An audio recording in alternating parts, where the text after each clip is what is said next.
to Bigfoot Society. I'm your host, Jeremiah Byron. I talk to people about Bigfoot encounters that they've had in a safe and respected environment. Today, we'll be interviewing Mr. Joseph Bruce, or Violent J from ICP, or the band Insane Clown Posse, as most people will know him by.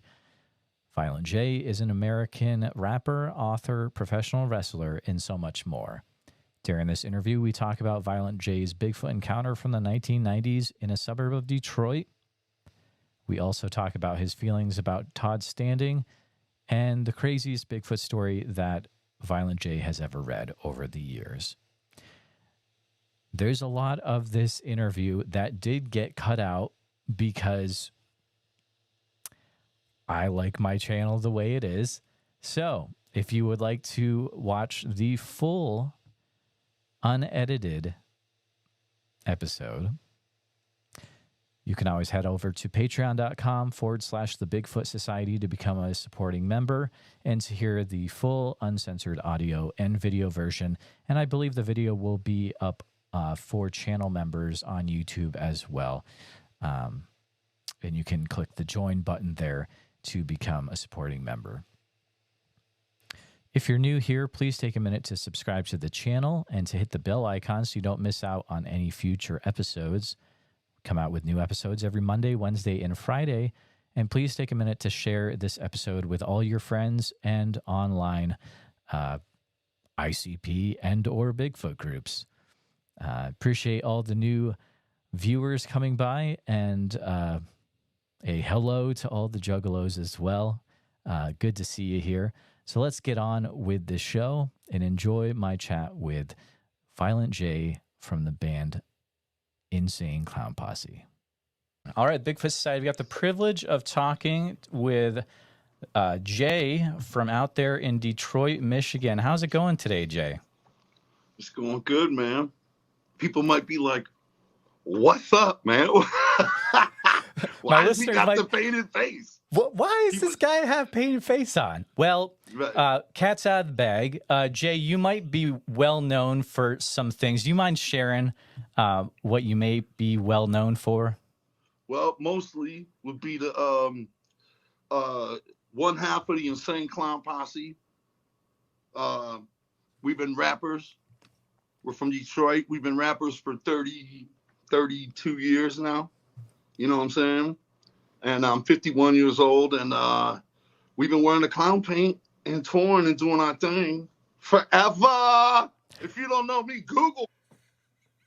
It's party time, Jay. It's party time. So I got to share the story about how this all came about, because it's kind of interesting, right? So I was checking Instagram, and I noticed that I got an interesting follow from Violent J, and I was like, "Is that?"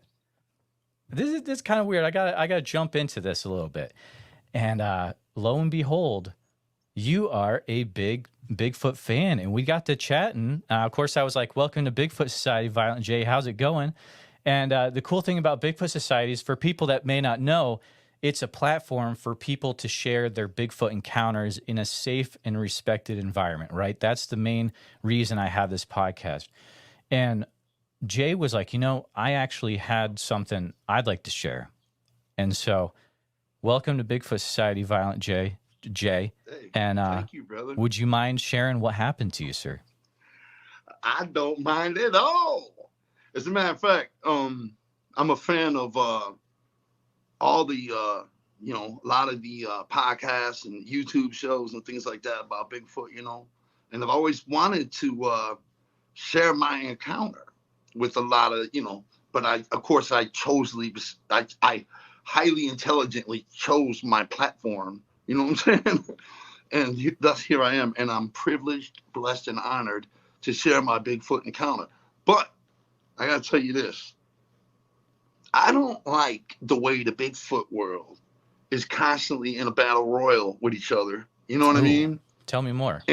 And I don't like the way everybody, including myself sometimes, critique other people's Bigfoot stories, okay? Because Bigfoot stories come, as you guys know, come in all varieties. And some of them involve supernaturalness, You know what I mean? Oh yeah. And things like that, and orbs and Bigfoot's teleporting, and sometimes people get judgmental about that stuff, but damn it, I was judgmental about Bigfoot before I seen one. so that's what I'm saying. Like people, I don't want to be judged by my Bigfoot story, because my Bigfoot story has some misbeliefs in it that I have a hard time processing and understanding. And I didn't make the shit up. The shit happened to me. You know what I mean? And so I'm going to tell it like it is, as corny as a lot of it is. This is how it went down. You know what Absolutely. I mean? And I can be judged. So actually, it's okay. I don't mind being judged. I'm judged my whole life. But I don't know, for some reason, when the truth is involved, you can't change the story up to make it sound cooler. You know what I'm saying? It's gonna be one way, the way it happened. And here at 51, I think about it, and a lot of it sounds crazy, but damn it, it's the way it happened. You know what I mean? So what am I gonna do? You know? Okay. Yeah. So what I wanted to show you was that I put out a book like in 2004, I believe, and maybe 2003. Anyway, it chronicled my life up until that point, okay? And when you open the book, the first thing you'll see is a story, and it's me telling this story, okay? This very story. Because when it happened to me when I was 17, or Sasquatches, anything. I don't know anything like that. So when this shit happened, I thought it was, I'll explain it in a minute. But the last thing I thought was that this was a Bigfoot counter until, damn, I was probably 44. Wow. And my mom called me. My mom told me, Joe, check out Bigfoot. And I was like, what do you mean? She's like, just watch something on YouTube, look into it, just look into it. I was like, Mom, Bigfoot's corny, I want to look into it. And once I started looking into it, not only did I become fascinated, but I realized that's quite possibly exactly what I saw. You know what I'm saying? And here I got the story in my book chronicling, and in the entire story, nowhere does it say Bigfoot or Sasquatch. That's because I'm a kid from Detroit, and I was just not hip to what the hell a Sasquatch was. You know what I'm saying? Or Bigfoot. So I didn't ever put that together with what I saw. You know what I mean? Anyway, I'll tell you the story though. But I don't care who judged me. Everybody judge away. But here's what happened. So, and to explain myself first, at the time my brother was in the military. Okay, and I was planning on going in the military too. I thought as soon as I turned 18, I could get into the military. So I was on this heavy workout campaign thing. I'm going running all the time. I'm doing sit-ups every night. And so to make sense of this is hard, but this is what I was doing. I go through my day and we'd work out or whatever, me and my friends. But at night I'd get in bed and it'd be the middle of the night. Oh, here goes the book I was telling you about. See right here, this is my book. And right here at the beginning tells monster, you know, because that's what I've seen. I love it. Look at it. Yeah, dude. In your face. Let's do it. So at night, I'd get in my bed, you know, and the first girlfriend I ever had, she would leave because she had to work in the morning. And I would, she would leave. We'd watch Arsenio Hall, the first run, back in the 90s, I believe. So she'd leave, and I'd be laying there, and I'd be just about to fall asleep, and then something would tell me, if the house is on fire, right now you'd have to jump out of bed, you'd have to rescue mom, you know, so to train for that, to properly train for that, and to get yourself ready for basic training and all that, you got to jump out of bed right now and run about 4 blocks away into the park where the woods are. And in the woods, in the center of the woods was a giant hill, okay? In the center of where this park of woods was is a giant hill. Anyway, it don't make no sense, but I'd be laying there telling myself, you need to do that right now. And I would be like, no, you don't. You need to go back up in bed. And it would be like, yes, you do. You need, because you can't tell the fire to go back to bed if you had to get up and rescue Ma, you know. So then I'd also spring out of bed, throw my shoes on, and just run with my dog out the door. And I just start booking as fast as I can. I'm getting winded thinking about it. Running the block, another block, all the way up. And then I'd get into the woods and I'd run through the woods. And there's this gigantic mound at the beginning of the woods. And I'd run all the way up it. And I would scream with my arms out, Ultimate Warrior. All right. Now, let me point out something right quick. All right. Yes, I'm a wrestling fan. All right. Yes. But this did not have nothing to do with the Ultimate Warrior. Okay. Those 2 words was a word probably inspired by the Ultimate Warrior, but it was a phrase that my brother and I adapted when we were training and when we were doing crazy things. Because you think about it, I'm a warrior. I'm the Ultimate Warrior. Even though it was this wrestler, it was also a good word to use in our, moments of bravery or whatever, or celebration. You know what I mean? So I'd run up there and I would yell that every night. Oh, it was probably 2 a.m, I figured, because Arsenio went off at 1, Karen would leave, and I'd be laying in bed about to fall asleep probably about 2, and then all of a sudden I'm out the door, booking through the neighborhood, and this was in a suburb of Detroit, right, called Ferndale. And it's Ferndale bordering Hazel Park. Right along like 9 mile and 10 mile anyway. So I'm running and I'm in the dark woods, do that shit every night. You know what I mean? Ultimate Warrior. Man, my brother's in the war. I remember, and I'm thinking I'm going in, and I was just like, I got to stop torturing myself like this. You know what I mean? But I am getting good. Here's where it gets crazy. This one night, I remember all day, I was hanging out with my friend, and it was one of those days where it was cold and super windy, crazy windy, right? And I look up, and it's one of those days where the clouds are going super fast. They're all moving together. There's not no crazy funnel clouds or nothing, but the sky's just going just really fast by, and it's going to be cold and scary tonight. And I'm telling myself already, it was like 2 p.m. I'm already thinking about, no, not tonight, So sure enough, Karen is, got to go for her job at the video store. Remember them? Where they got DVDs.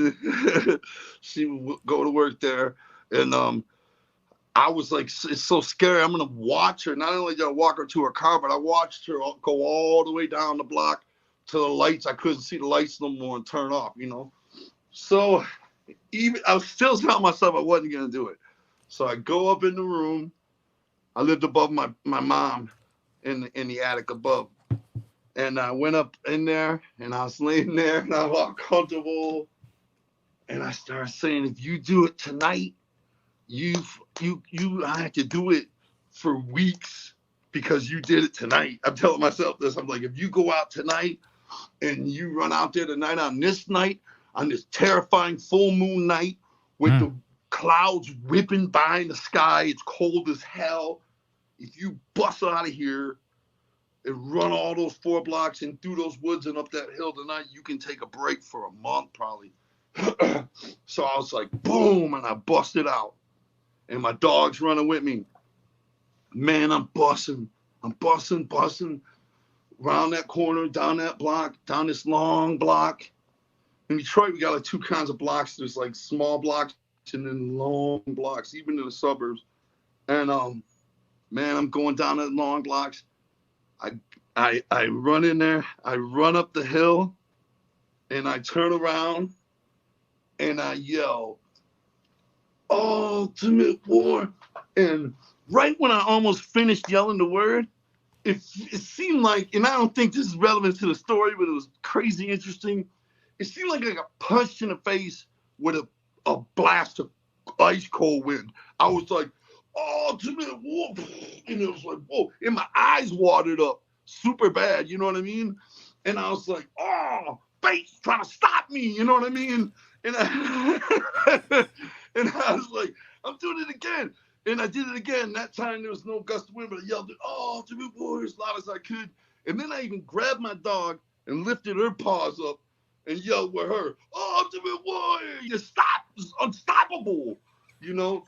So I finished cleaning my eyes out, whatever. I was still terrified. The night itself was terrifying. This night nothing was right about the whole day, right? And I'd been doing this probably 2 months every night, right? This whole day, I never thought about this until it was time where it hit me. But this whole day, I'm like, I don't want to go out and do this tonight. And I did it. So I start running back down the hill, having conquered and yelled the shit, you know. I start running back down the hill, and I run up maybe all the way up the first long block. But I don't see my dog nowhere, right? Anyway, I'm totally winded. I'm blew up, like as they say in wrestling. So I stopped, and I'm breathing, and I turn around, and I'm looking for the dog, and I see her come running, but not up to me. She just ghosted me and ran right past me. Like she came out of the darkness, basically, because I was kind of under a street light a little bit, but she ran past me and just bolted, like no interest in me, right? So I look back. Okay, so I'm looking down a street. Sounds like a never place you would see something like this, right?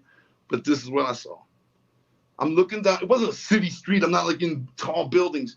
We're like off in the suburbs where it connects with the woods or whatever. All right. But I'm looking down the street, and I see this what I thought was a branch falling. Okay, because at the bottom of the hill through the woods, there's a parking lot off to the side. So when I saw movement in the woods, I thought a branch was falling from the wind. Was crazy that night, you know. But I got a chill, like, oh, I'm seeing something crazy. This giant branch is falling. But then it wasn't a branch. It was like it was it was walking through the woods, right? Everything you can describe is what I saw, so I don't even care, man. It looked like it was swinging its arms, and I saw it for a second, but it stopped, and then it just rushed me. Really? It just came rushing me. It bluff charged you, man.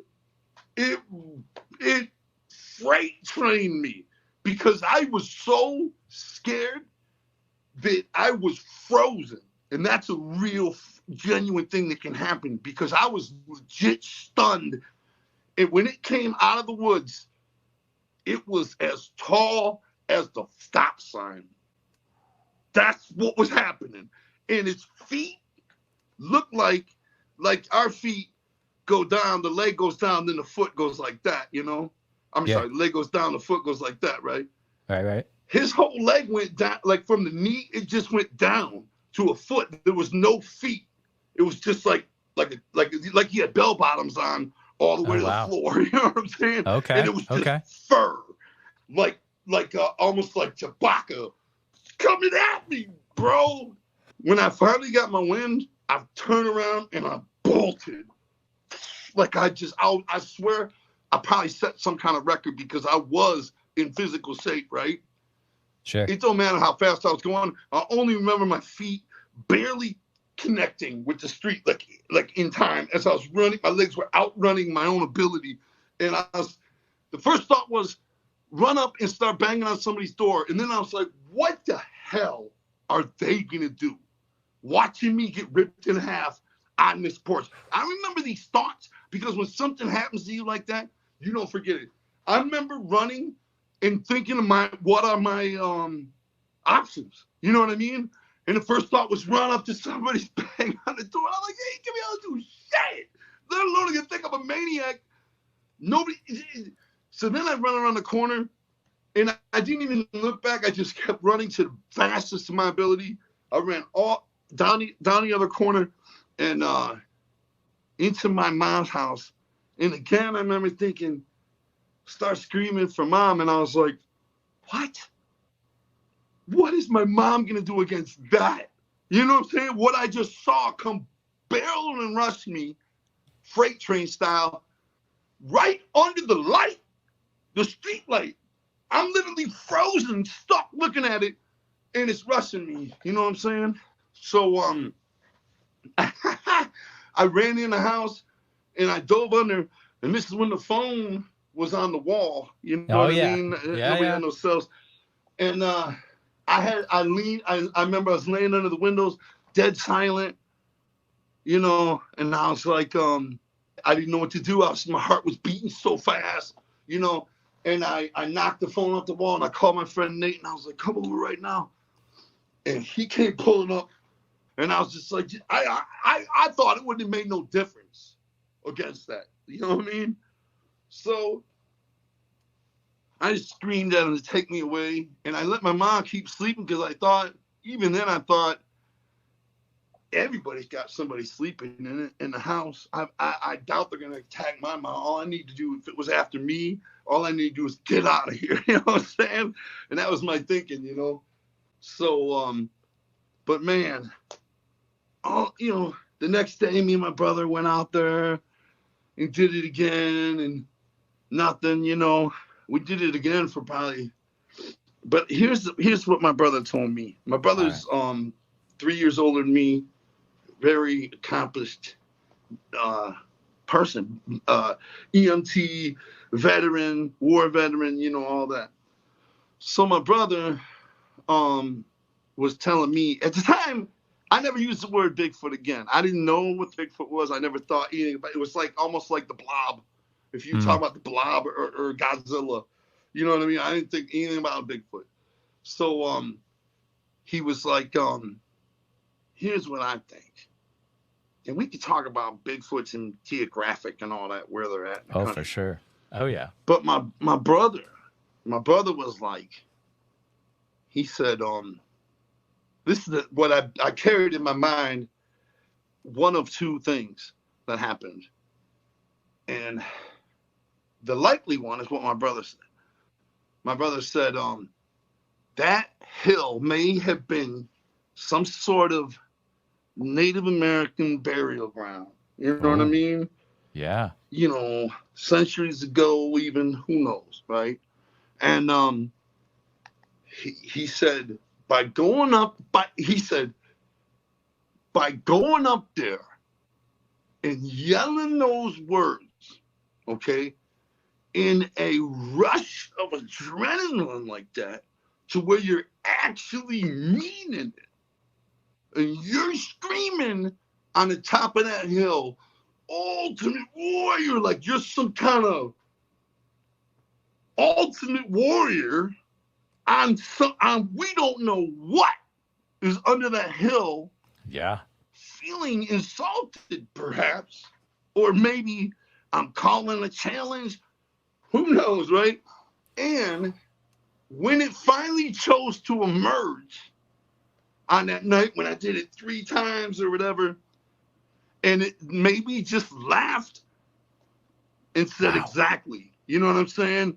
Man. And laughed and laughed. I don't know. But that was, when my brother gave me that possibility, I was like, when I was 17, I was like, well, that's probably what it was. You know what I'm saying?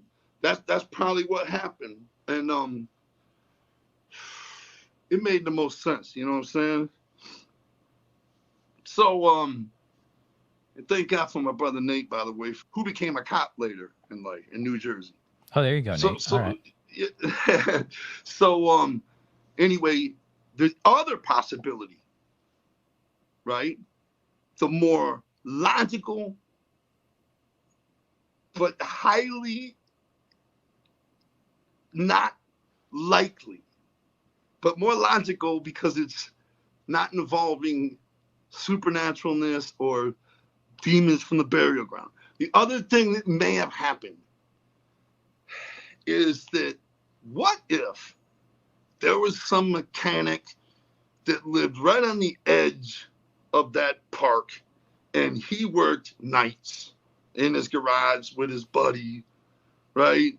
And they're in there, and every night they hear some lunatic that sets their dog off or something, screaming, At 2 a.m. Yeah. Right. And so after after a month or 2 months of that, you know what I mean? Who's to say, this is the part that's highly unlikely though, who's to say they didn't have a friend who's to say they weren't friends with Giant Gonzalez or Andre the Giant, right? Or yes. some Wilt Chamberlain or somebody, you know what I'm saying? Somebody massive, right? Who say Shaq ain't their homie on some Rolodex, you know? So, and they had a friend, I don't know who walks around as tall as a stop sign. Okay, right. I don't know exactly how tall a stop sign is in Detroit, but it's way taller than me. And the other thing was, people have described this thing as like barrel-chested and massive, like a linebacker or whatever. It was definitely, what I saw wasn't skinny by any means, but it was athletic. Like it was coming at me in a massive stride. Mm. And I didn't hear nothing. It was hard to process because I was coming out of that frozen fear. You know what I mean? Yeah. A panic attack, by the way, is the way it was explained to me, is when your brain dumps a chemical. It's like if you turned around and seen a train coming at you, sure, or a truck. You're either going to have the reflexes to jump out of the way, or you're going to be frozen for a second, like, that's that chemical spreading in your body, record speeds from your brain dumping, like, panic, and you're stuck for a second. You know what I mean? Oh, yeah. So a panic attack is like when you're sitting at home having dinner or whatever you're doing, and all of a sudden that chemical dumps for no reason. It's like some people just have that problem, including myself. But I understand panic and how extreme it can be. You know what I mean? And seeing something like that is something you're never going to forget, that whole experience. And yeah, man. And years and years later, I look at it, man, and I'm like, okay, what if it was a Bigfoot, right? Because that's exactly what it looked like to me. You know what I mean? And I think, what would it be? First of all, if two things would have to be crazy. Number one, that crazy ass night. Mm. I mean, it could have happened on any night if it was just a curious Sasquatch on the edge of the woods, coming out looking for trash or something to eat, I don't know what, and heard me yelling. That's what don't seem right. Why would it come charging? Why wouldn't it hate? Or why wouldn't it leave and hide? Why would it bulldoze me like that? Why would it, you might have been too close to, like, maybe it's where its family was, or like you're getting too close to its special, like, zone, Sasquatch zone. Who knows? I don't know. I think, like, what if it was a young Sasquatch who I don't know what age, who knows anything, right? But what if it was a young Sasquatch who's tired of following around all the time and wants to go off on his own, right? And so he's off in a place he shouldn't be. He's looking for food, and he's been off now for like 3 days, hiding out in a tree at night, or in the day or whatever. What if it's doing that, right? And it just is where it shouldn't be.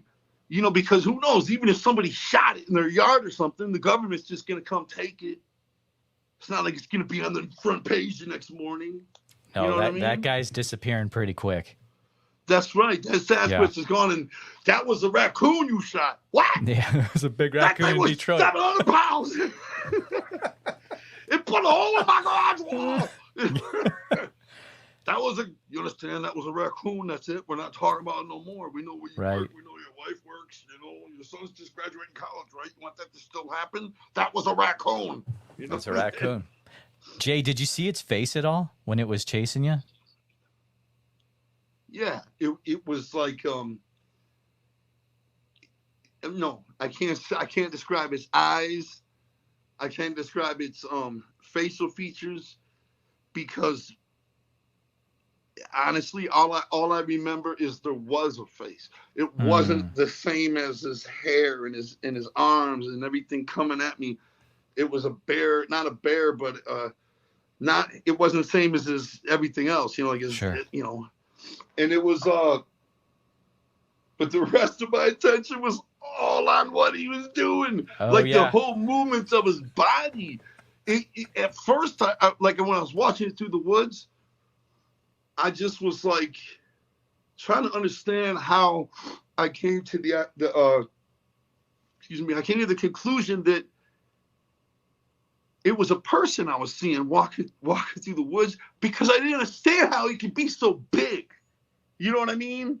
Like, I knew it was far away, but once I knew it wasn't a massive branch that was falling, I didn't understand how a person, and then when it came out and it hit into the parking lot, that was it, man. It just, I got a chance, and that's why I was froze, because it was just coming at me, and I was just almost absorbing what I was seeing, man, trying to process it. And fear will give you a hernia. Wow. Like, all right, I'm not kidding. That's intense. That is very intense. It was intense is an understatement. Yeah. All right, because they didn't come down for 2 weeks. But the thing was, looking back now, of course, I got the more probable explanation that it was some sort of, joke being played on me somehow, some high budget, craziness to scare one 17-year-old. You know what I mean? Because I don't know what could explain what I saw.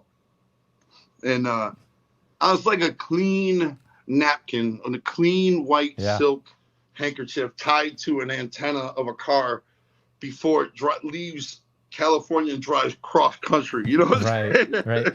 Jay, did you go back to that area and look for tracks or anything like that? Yeah, me and my brother did when he came home. You know what I mean? My brother from in the war. Oh, sure. But I was he was coming home anyway when at the time, and it wasn't the way I remember it. We went back several times, you know what I mean? And I think we even tried to go on Devil's Night and Halloween. In Detroit, there's a Devil's Night is the night before Halloween, right? Especially back then, But we tried to go back because my brother was the only one that actually believed me. You know what I'm saying? My brother was the only one that actually believed me, but I went with my brother Shaggy, who's I call him my brother. Yeah. We went, and back during the day and all that. You know what I'm saying? Yeah. But we didn't go back there and try to re-summon anything or whatever until later. You know what I mean? You went back and you tried to do some more Ultimate Warrior and try to summon it again. When my brother came home, when my brother came home from the military, Wow. Man, yeah, we did all that. What a story, Jay. That's an incredible story. It's embarrassing. If I was watching this, I'd be like, oh, man, that ain't even hardly a Bigfoot. Because I've seen and heard some craziness, I mean, some people's stories. What my favorite Bigfoot stories are? Tell me more. When people say they became friends with a Sasquatch. Oh, sure. You know what I mean? Like, they befriended one, and what it was like. I like hearing that because if it's told well, you know what I mean? It could be really cool, you know, and more possible to believe. But if it you know what I mean? Because I want to believe. Do you believe, brother? Do you believe? Absolutely, dude. I've had some things happen to me in Iowa when I was out with my friend Tate Hieronymus, and man, we were looking for Sasquatch out in Iowa, and we had wood knocks, we had a tree pushed over in front of us, and audio recorder. 3:45 a.m. that night, something unzipped my tent, and I didn't leave the tent at all, dude. So that's wild stuff, right? And that you can look up Tate.Hieronymus on YouTube, and you can watch. He made a documentary on it, and it's the sound's there, man. It's wild. So I believe in it. Man, yeah, well, I do too. I mean, you know, like if they had me in a guillotine and they're like, "Do you think there are Sasquatches?" Yes or no? Your life is in the line. You know what I mean? We know the answer, but if you're wrong, you know, if you're right, you can live or something. This is it. You know, I would probably have to say,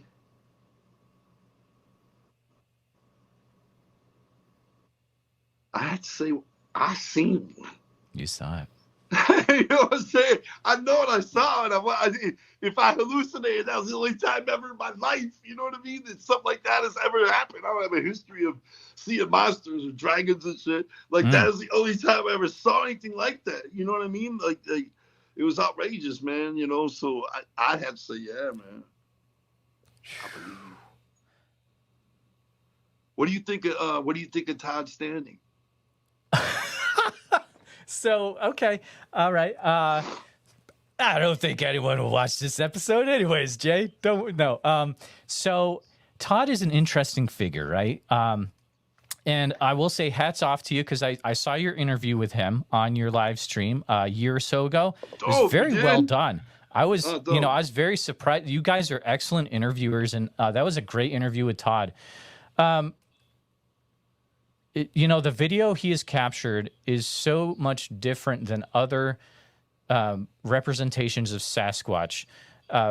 It is a thing, though, that I would definitely want to go up there to the area in British Columbia myself before passing judgment, because I don't know if that's fair to do that without actually going up there. But if I was to say, look at it, I'd be like, oh, I don't know if that's a normal looking Sasquatch, but what is normal about a Sasquatch, you know? So. You're right. And the worst thing about Bigfoots, and I say it all the time, is Bigfoots look like a guy in a suit. Sure. I mean, like every single time you see a footage of it, it's like, that's a guy in a suit. If Bigfoots are real, that's what a guy in a suit looks like. You know what I'm saying? Like only giant. Like that's why everybody's gonna say that, because it's a walking thing that ain't a guy in a suit though. It's a thing. Right. I'm saying like it's not like you're saying it's a dragon or like a Mothman or something. Oh. It's like a possible thing from like evolution. You know what I mean? And possible, link between a gorilla and man, you know what I mean? Okay. Somewhere in the center of that or something, that whose existence is reliable on being elusive. You know what I'm saying? That could be what the species believes. It's like, it's almost like their existence is smart enough to know to stay away from man. You know what I mean? Oh, they're extremely smart. Yeah. Yeah, man, because if they would, they probably knew, they probably saw, they're probably friends with the natives, right? And actually helping in the crops and things, as the legend has it.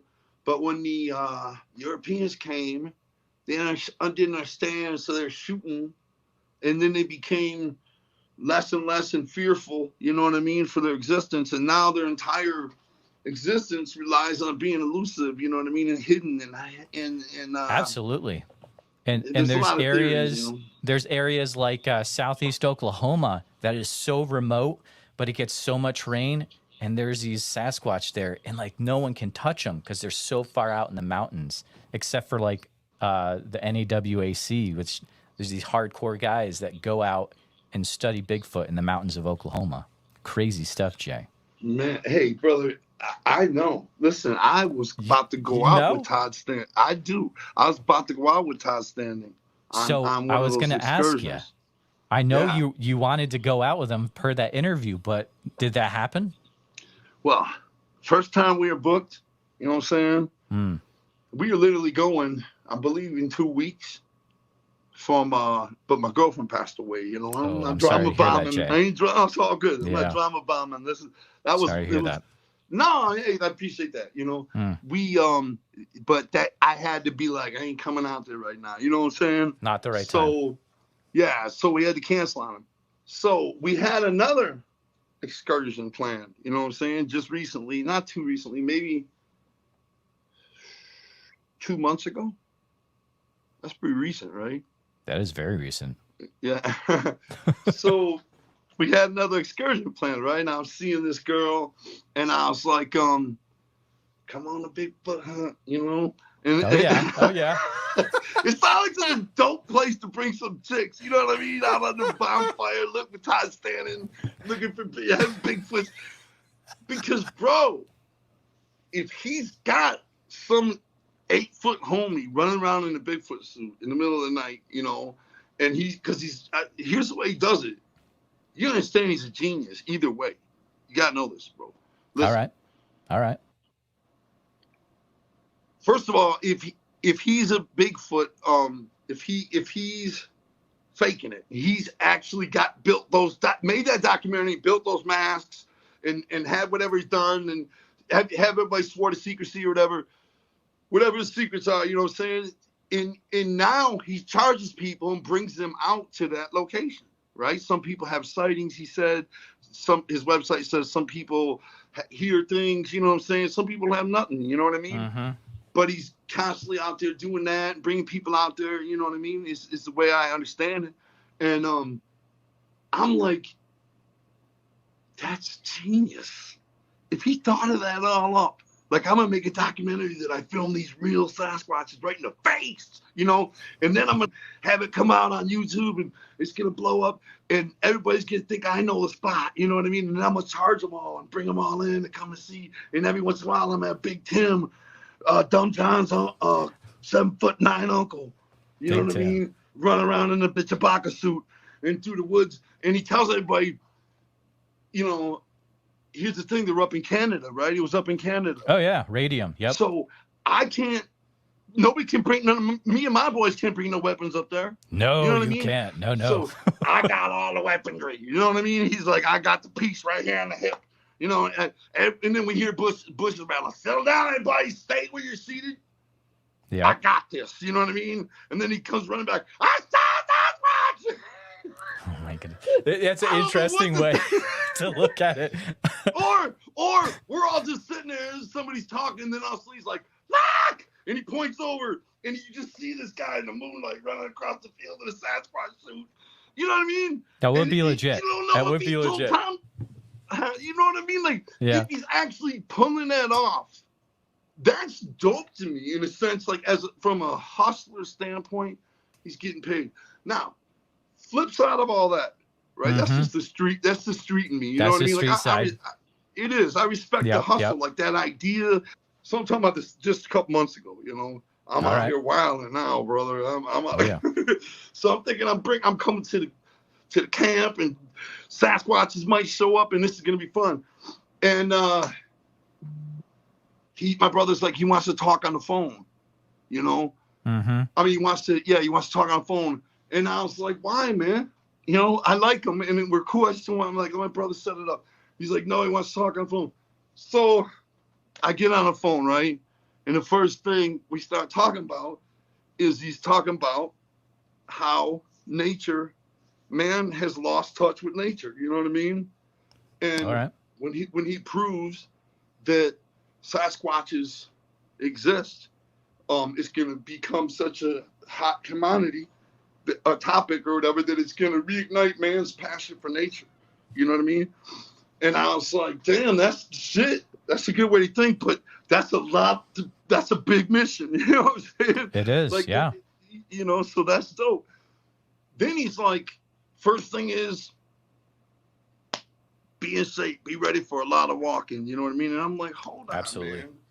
I'm like, I don't know about all that walking. What about a four-wheeler or something? What about, you know, he's like, no, we're going to have to do some walking. I'm like, man, I was walking, you know, and he's like, just be in shape. And I'm like, all right. And then he was like, and no substances, no nothing. Can we have a s'mores? Is that all right? You know, he's like, because he said, if you're inebriated in any way, and Todd's cool, that's my boy. He gave me a plaster of a Bigfoot print, and I love it. You know, I was on my bedroom wall. Okay, let cool. It be known. All right. But, you know, he said, if you're inebriated in any way, the Sasquatch will sense that, and they won't come. You know what I mean?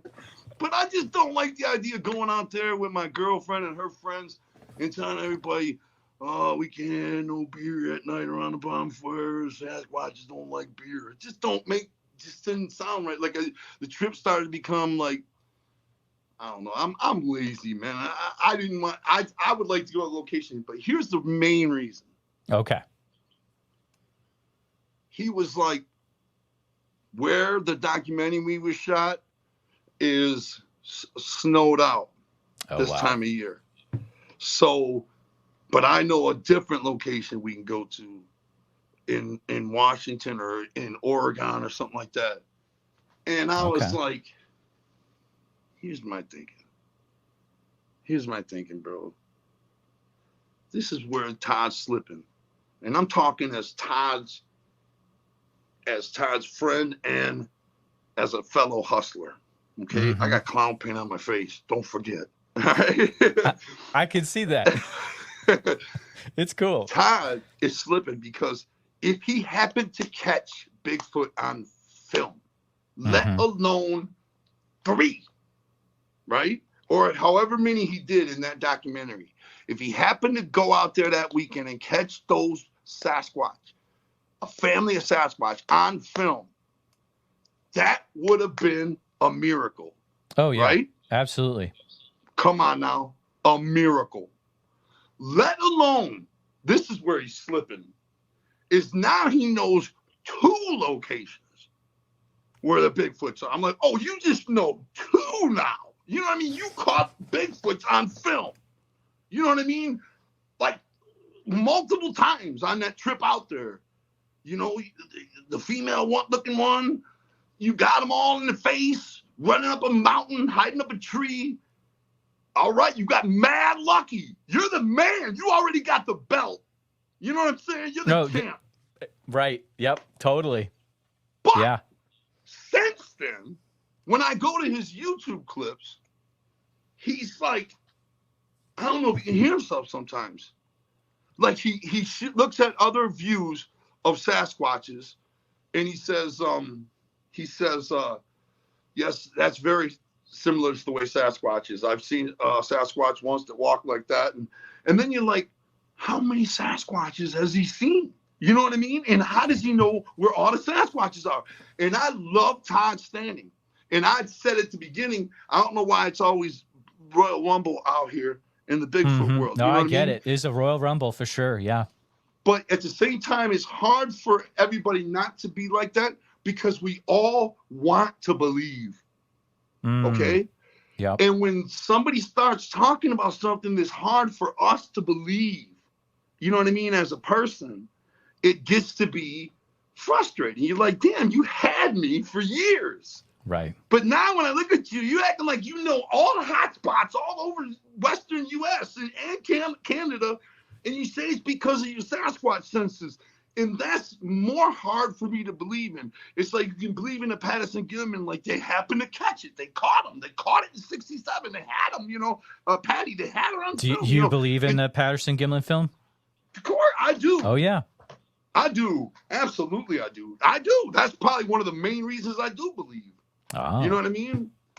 But I've seen other footage that I choose to believe. You know, I've seen the one, you know, yeah, man. But listen, let me be clear on Todd. Yeah.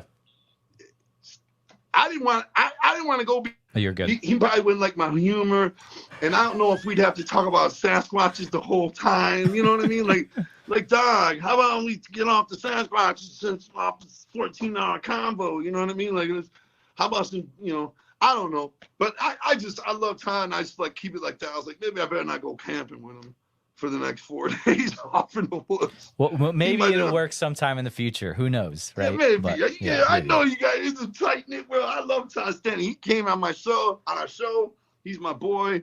And but Todd, quit saying you found all them Sasquatches. Come on, dog. The one you had us all. Stop already.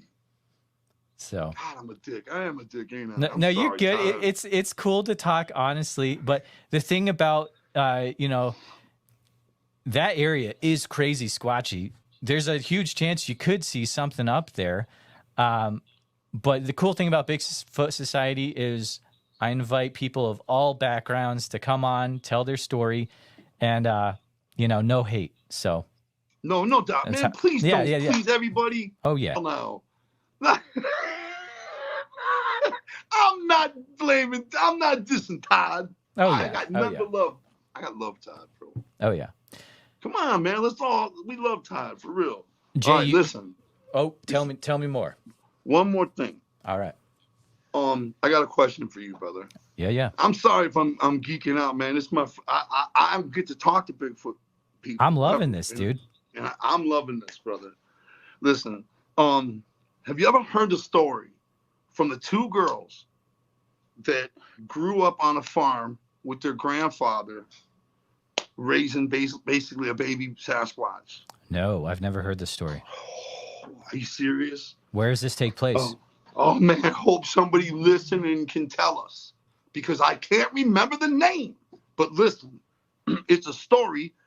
The writer is writing the story, but the story is the two girls their grandfather had burned a big, huge pile of logs, I believe, at the beginning of the story. The little girls were probably 7 and 8 or something like that. And their grandfather burned a big thing of logs, and he heard some screaming, and he went over there, and it was a baby Sasquatch, and he pulled it out of the logs and the smoke, and he put it in his barn. And that night, something came and broke it out of there from the outside. Like it was probably its parents or something broke the Sasquatch out, right? 2 nights later, it was back, and he put it back in the barn, and it just, and he would feed it, and it would go back in the woods. And after a while, they would ring a big bell, and it would come out and eat. And the girls would hide up in the trees because it wouldn't come out if the girls were around. You know what I mean? And the girls said it taught the grandpa how to pull fish out of the river. And he raised it from when it was a baby by feeding it all the time. But they never had like too much physical connection. You know what I mean? It was just like it would trust them, and they would sit there together and stuff. And it's a fascinating, out of all the Bigfoot stuff I've seen and read, that story is fascinating, man. Because these two girls, according to the writer of the book, and it's an audio book, and I'm hoping somebody will hear what I'm saying and know what I'm talking about. They grew up on a farm, I believe, in North Carolina, and it is the coolest, most highly detailed story. And the woman writing the book is interviewing these two sisters, trying to catch them in lies. Like, she's telling you in the book, and it's an audio book too, but she's telling you how she's trying to catch them up, but there is no catching them up, because they both were like raised in the same thing. And they talk about how, one part in the book, they talk about how the girls, they're now in like high school, and they're dating these college kids, right? So something happened in the main house. There was some sort of issue. So they were staying out in a trailer next to the farm in a trailer. And they were having holiday dinner, and the old man forgot to feed the Sasquatch. So they're having holiday dinner, and there was a round circle in the wall where a fan would go into this trailer, but it was no fan in there. And the college kid is sitting there in the kitchen. They're all talking, laughing, having holiday dinner. And the Sasquatch reaches in, you know what I mean? It grabs the kid's shoulder. And the kid's screaming. He sees a giant hand, catcher's mitt size. He's screaming. And the old man's like, ah, damn it, feed it away. He's like, give it dog food. So she just filled up a big bowl of dog food and went out there and set it down. And she said it looked at her and did what she believed was saying thank you, and then grabbed the food and left with it. You know what I mean? Oh, man. Like said thank you, but or something to that gesture, you know? But when you hear the way she describes it, you know? Anyway, in the book, so she's like, this is where I caught him. So she's like, what was the kid's name? Because when the girl who's now like my age, these girls are like not my age, now like 50, right? She's like, what was your boyfriend's name? And he's like, Jimmy Swanson or whatever. You know, she knew the name or whatever. She's like, look the dude up. She found the dude. Whoa. And the dude came through and grabbed me. He's a Bigfoot. They live with Bigfoots out there. That's why I love this book. It's the most convincing because she did her research into these girls trying to prove them wrong. And it's the most detailed, convincing story of what I think a Sasquatch would be.